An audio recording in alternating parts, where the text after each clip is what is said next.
Buccal cavity में 3 ग्रंथियां पाई जाती। आपसे अगर सवाल किया जाए कि बक्कल कैविटी में कितने ग्रंथियां पाई जाती, कितने ग्रंथियां पाई जाती, तो क्या बताओगे? 3 ग्रंथियां पाई जाती। बक्कल कैविटी में कितनी ग्रंथियां? 3 ग्रंथियां। क्या ग्रंथियां? पहला है तीत, पहला यानी दांत, क्या? दूसरा टेंग्यू यानी जीभ, क्या है? और तीसरा ग्लैंड मतलब लार ग्रंथि है। देखिए ये तीनों ग्रंथियां जो है पाचन में महत्वपूर्ण भूमिका निभाती है।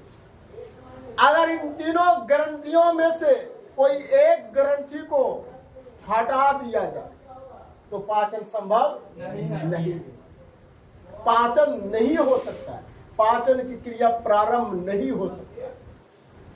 समझ रहे? अगर ये तीनों ग्रंथियां हैं किसमें? बक्कल कैविटी में यानी मुख गुहा में। मुख गुहा में 3 ग्रंथियां होती है। पहला होती है दांत, दूसरा होती है जीभ, तीसरा होती है ग्लैंड मतलब लार ग्रंथि। इन तीनों का होना बहुत जरूरी है क्योंकि यह पाचन में महत्वपूर्ण भूमिका निभाती है। बक्कल कैविटी में कितनी ग्रंथियां? 3 ग्रंथियां। कितने ग्रंथियां? 3। पहला क्या है? दांत। दूसरा क्या है? तीसरा क्या है? लार ग्रंथि। अगर बक्कल कैविटी में ये तीनों ग्रंथियां अगर नहीं रही तो क्या पाचन क्रिया संभव है? नहीं। पाचन क्रिया तभी संभव है जब ये तीनों ग्रंथियां क्या हो? मौजूद हो।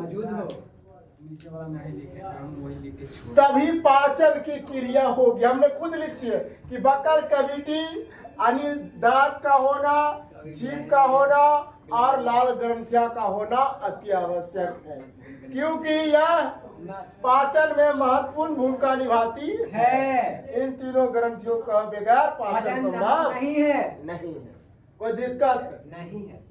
तो हम एक एक करके पढ़ेंगे दांत के बारे में। क्या पढ़ेंगे? पहले दांत के बारे में। लो, हम दांत के बारे में पढ़ेंगे। किसके बारे में? दांत के बारे में।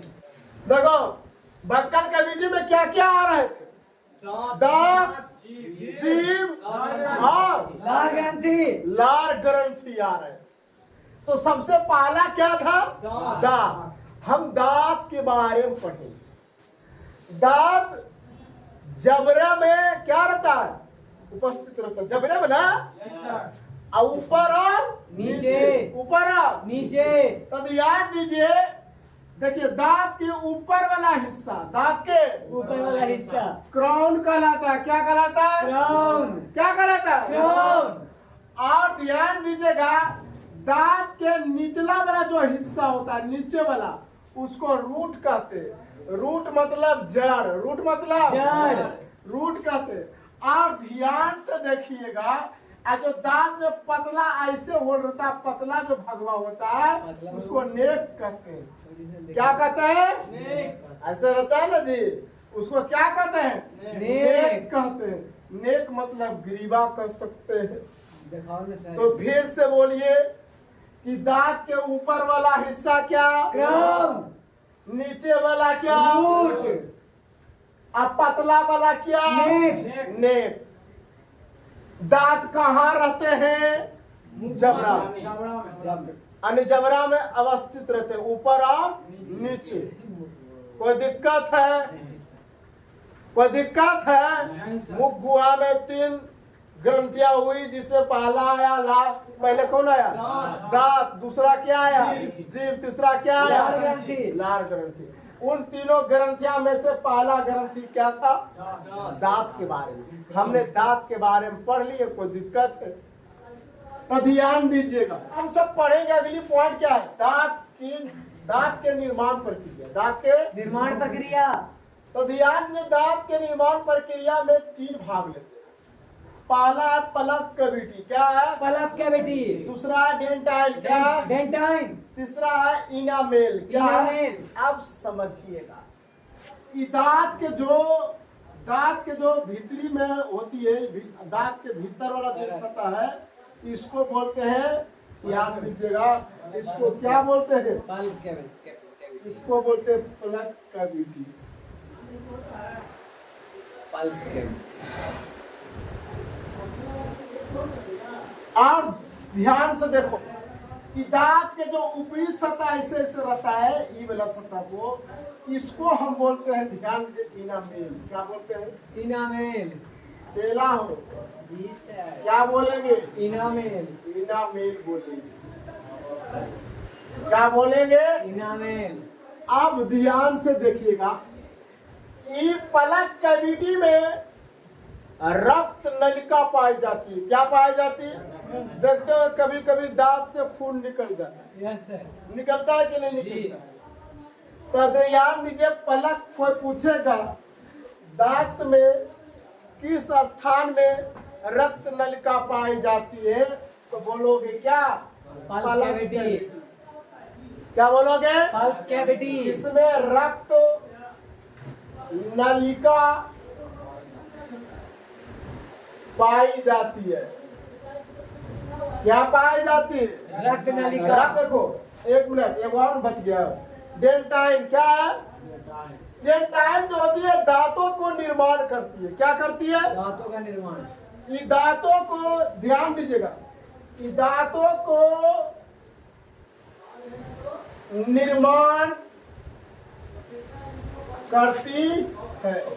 दांतों को निर्माण कौन करती है? डेंटाइन। डेंटाइन। कौन करती है? क्या करके हम सब पढ़ते हैं?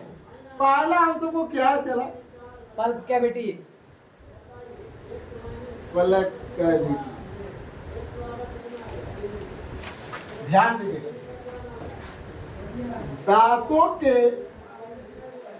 भीतरी सतह को पलक कैविटी कहते हैं। पलक कैविटी क्या कहते हैं? पलक कैविटी कहते हैं। फिर से हम शुरू से बोल रहे हैं। बक्कल कैविटी में कितनी ग्रंथियां? 3। पहला क्या है? दांत। दांत। दूसरा क्या है? जीभ। तीसरा क्या है? लार ग्रंथि। लार ग्रंथि। और उनमें सबसे पहले हम पढ़े क्या? दांत। दांत के बारे में पढ़ रहे हैं। क्या पढ़ रहे थे? दांत का हेडलाइन था। दांत के निचले वाला हिस्सा को क्या कहते हैं? रूट। रूट। फिर से बोले, दांत के निचले हिस्सा को क्या कहेंगे? रूट। और दांत के ध्यान में जो ऊपरी वाला हिस्सा को क्या कहेंगे? क्राउन। क्राउन कहेंगे। अब ध्यान से, दांत में जो पतला सा जो हिस्सा होता है उसको क्या कहते हैं? नेक। नेक कहते हैं। अब आता है दांतों के, ध्यान दीजिए, दांतों के निर्माण प्रक्रिया। यानी दांतों के निर्माण में कितने भाग लगे? 3 लगे। पहला पलक कैविटी, दूसरा क्या? डेंटाइन। तीसरा क्या? इनामेल। अब ध्यान से जरा देखो, फिर से बोलो, ये पलक कैविटी क्या होती है? तो ध्यान दो, पलक कैविटी, ध्यान दीजिएगा, दांत के जो भीतर वाला जो सतह होती है उसको पलक कैविटी कहते हैं। क्या कहते हैं? Pulp cavity. और इसी में रक्त नलिका पाई जाती है। क्या पाई जाती रक्त है? नलिका। इसको तंत्रिका सूत्र भी कहते हैं। क्या कहते हैं? तंत्रिका सूत्र। कोई दिक्कत है? नहीं। अगली पॉइंट में हम सब देखो, डेंटाइन। तो डेंटाइन का कार्य क्या है? डेंटाइन का कार्य है दांतों के निर्माण करना। क्या करना? 1 मिनट 2 मिनट बैठ जाए, 2 मिनट लगते हैं।